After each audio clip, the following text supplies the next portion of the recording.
সাংবাদিকদের সাথে রাষ্ট্রের ষড়যন্ত্রের বিবাদস্বরূপ আচরণ বন্ধ করতে হবে। BMSF chairman. 4 অক্টোবর শনিবার সকাল 11টায় বন্দর রাজবাড়ী পাইনিয়ার স্কুলে বাংলাদেশ মফস্বল সাংবাদিক ফোরাম বন্দর থানা শাখার অভিষেক ও পরিচিতি সভা অনুষ্ঠিত হয়। মফস্বল সাংবাদিক ফোরামের বন্দর থানা শাখার সভাপতি এস.এম. শাহিনের সভাপতিত্বে উক্ত অনুষ্ঠানে স্বাগত বক্তব্য রাখেন সাধারণ সম্পাদক জি.কে. রাসেল। বাংলাদেশ মফস্বল সাংবাদিক ফোরাম বন্দর থানা শাখার সাংগঠনিক সম্পাদক নূরে আজাদের সঞ্চালনায় উক্ত অনুষ্ঠানে প্রধান অতিথি হিসেবে বাংলাদেশ মফস্বল সাংবাদিক ফোরাম ট্রাস্টি বোর্ডের চেয়ারম্যান আহমেদ আবু জাফর প্রধান অতিথি তার বক্তব্য বলেন, দায়িত্বশীল দক্ষ সাংবাদিকতা গড়ে তুলতে সমাজের বিভিন্ন গুরুত্বপূর্ণ পেশাজীবীদের এগিয়ে আসতে হবে। এলাকার গণমানুষের চাহিদার ভিত্তিতে গণমাধ্যম ও সাংবাদিকদের কাজ করা উচিত বলে মন্তব্য করেন।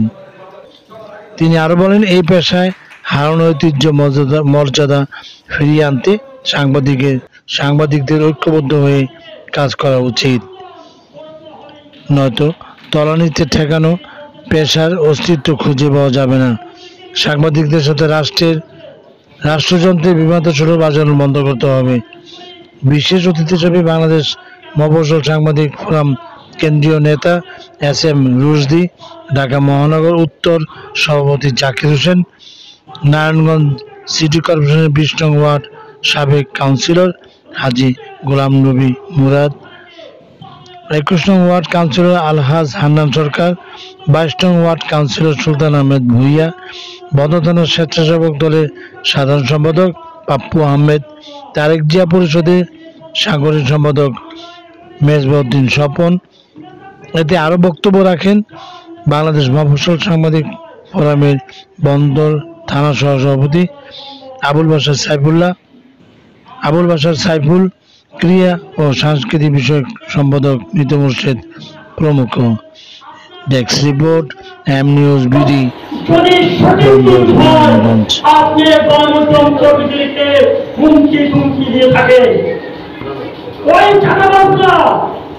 সাবধান করে দিয়ে বলতে চাই, আর গণমাধ্যম কর্মীদেরকে নিয়ে ছিনিমিনি খেলবেন না।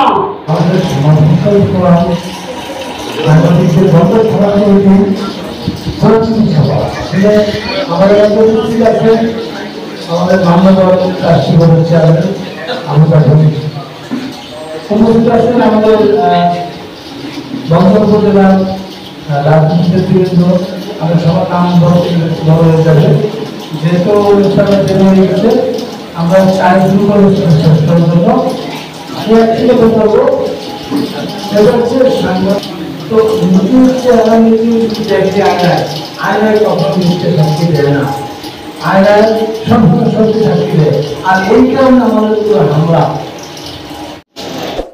সংগঠন আমাদের অনেক জিজ্ঞাসাবাদের করতেছে, কিন্তু বাংলাদেশ অনেক সংগঠন আছে, প্রেস ক্লাব আছে, সারা শুধু একটা মিলন মেলা তৈরি করে, কিন্তু এই সংগঠনের যে একটা যেমন শুধু সাংবাদিক অধিকার আছে সংগঠন, সাংবাদিক কিভাবে চলবে, সাংবাদিক অধিকার কি, কিভাবে মানুষের সেবা দিবে, এইসব কিন্তু কাজ করে।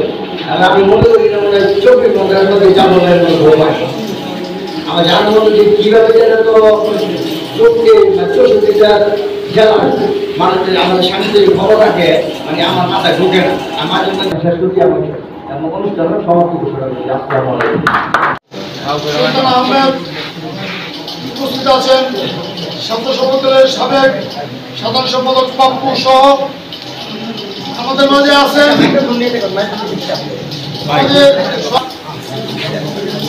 কর্তৃক নির্বাচিত হয়েছেন। আপনাদের কাছে আমার অনুরোধ থাকবে, বন্দর একটা ঐতিহ্যবাহী বন্দর নগরী কারুঞ্জের সাথে বন্দরের আরো বিভিন্নভাবে বন্দর প্রেস ক্লাব আছে, বিভিন্ন সংগঠন আছে। আমি বলতে চাই সকলে মিলে নারায়ণগঞ্জের কিছু কুলাঙ্গার নেতৃবৃন্দ আছে, তারা তাদের মার্কেটকে বিজনেসকে রক্ষা করার জন্য এই বন্দরের ব্রিজের নকশাকে পরিবর্তন করতে চায়। আমরা বঙ্গরার মানুষ নির্যাতিত নির্বাসিত এই নদীর মাধ্যমে আপনারা ঐক্য। আমি অত্যন্ত খুশি হয়েছি আমার অত্র এলাকাতে আমার বন্ধ উপজেলাতে সাংবাদিকরা সচেতন হয়েছে, তারা সচেতন হতে চায়। আমি বিশেষ করে বলব সাংবাদিকদের উপর যে নির্যাতন, সাংবাদিকদের যে অবহেলা করানো হয়, আমি তো দেখছি যত ঘটনা ঘটছে, ককটেল ফুটছে, বোম ফুটছে, এখানে রাহাজানি চলছে, মারামারি চলছে, কিন্তু সাংবাদিক কিন্তু তার ক্যামেরা চালাচ্ছে। সাংবাদিকরা আমরা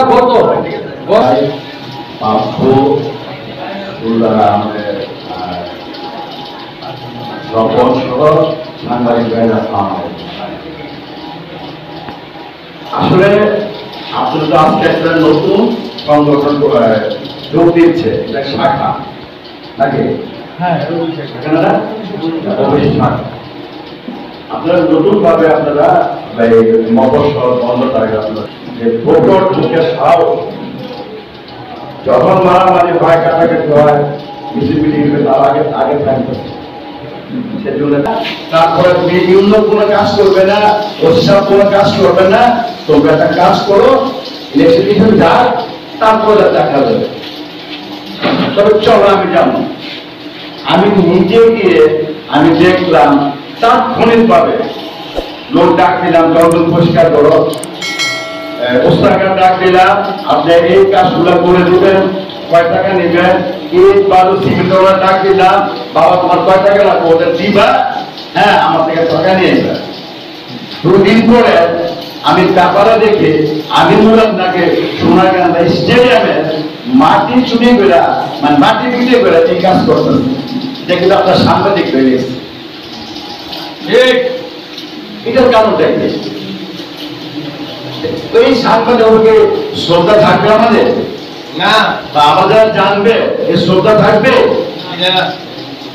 আমার বাবা আমার নিজের টাকা দিয়ে আমি বললাম, পরের দিন পেপার আমি দিই যে স্টেডিয়ামের মাটি বিক্রি করে নাকি আমি মাঠের কাজ করে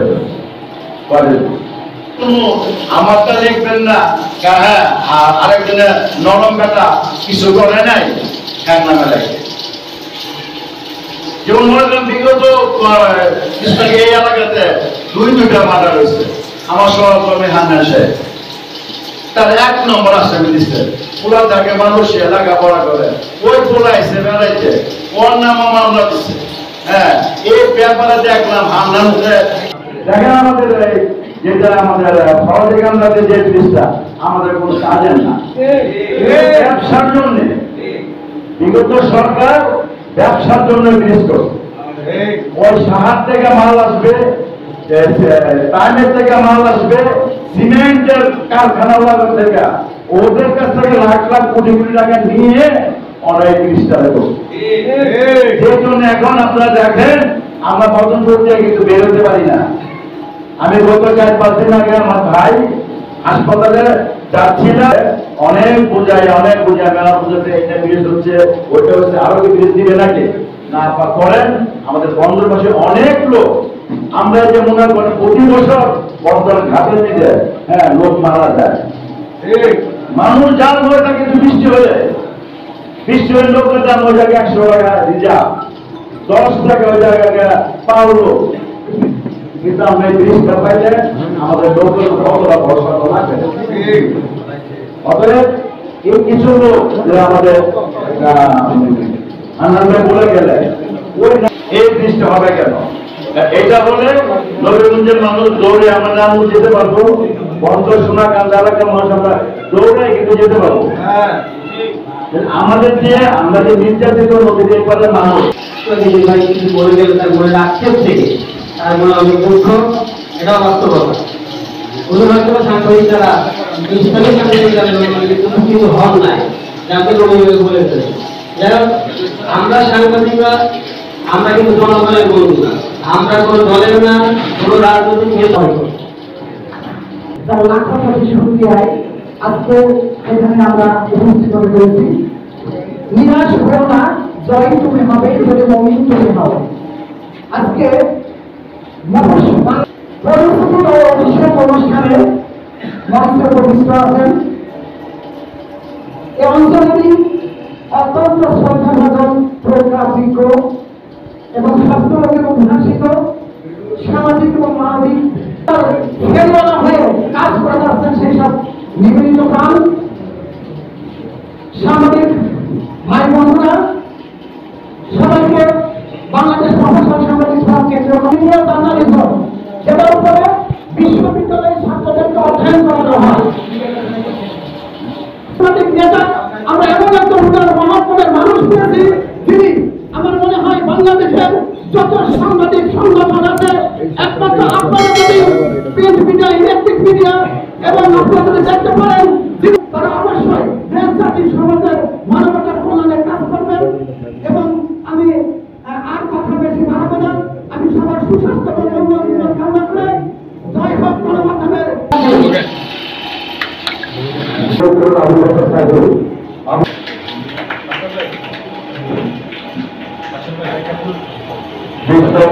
সাবেক কাউন্সিলর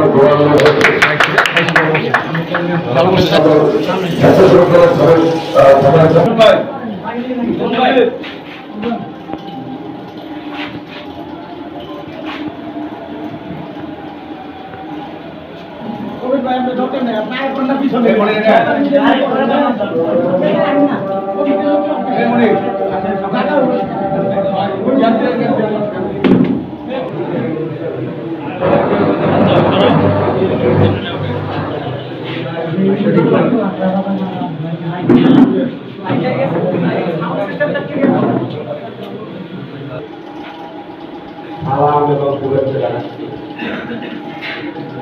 সাংবাদিক সহযোগিতা বন্ধুগণ এবং আমন্ত্রিত অতিথি সকলকে বাংলাদেশ মফস্বল সাংবাদিক ফোরামের পক্ষ থেকে অনেক অনেক স্মৃতি এবং শুভেচ্ছা জানাচ্ছি।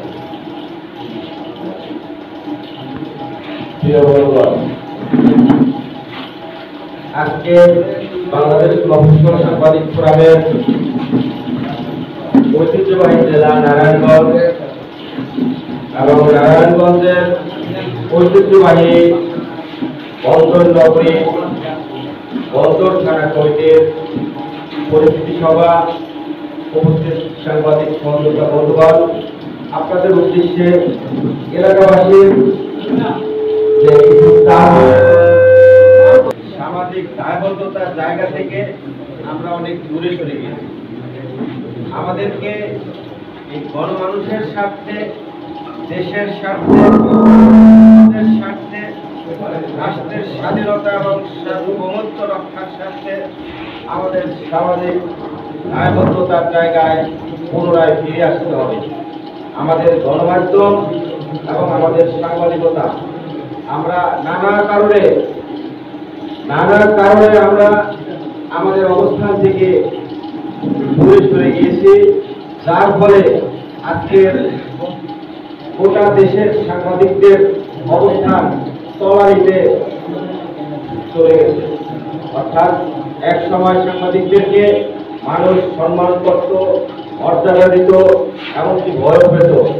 সেই জায়গা থেকে আমরা যেহেতু সামাজিক দায়বদ্ধতার জায়গা থেকে সরে গিয়েছি, অর্থাৎ আমাদেরকে যেই রোল প্লে করার কথা ছিল সেই রোল আমাদের গোটা দেশের সাংবাদিকরা সেই রোল থেকে তারা পিছনে সরে গেছে। তার ফলে আমাদের সাংবাদিকদের উপর থেকে, সাংবাদিকদের দিক থেকে এই সাধারণ মানুষ মুখ ফিরিয়ে নিয়েছে। দেশ গঠনের 14 বছর, এই 14 বছর সময়ের মাঝে আমাদের রাষ্ট্র এবং আমাদের রাষ্ট্রযন্ত্র আমাদেরকে পেছনে ফেলে তারা সামনে এগিয়ে গেছে।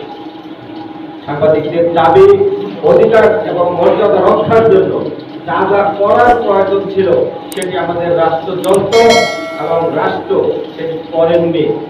অর্থাৎ এই সমাজে বিভিন্ন শ্রেণী পেশার মানুষ একটি পেশাকে সবসময় সত্য ভাবাপন্ন বলে মনে করত, সেটা হচ্ছে গণমাধ্যম এবং সাংবাদিক।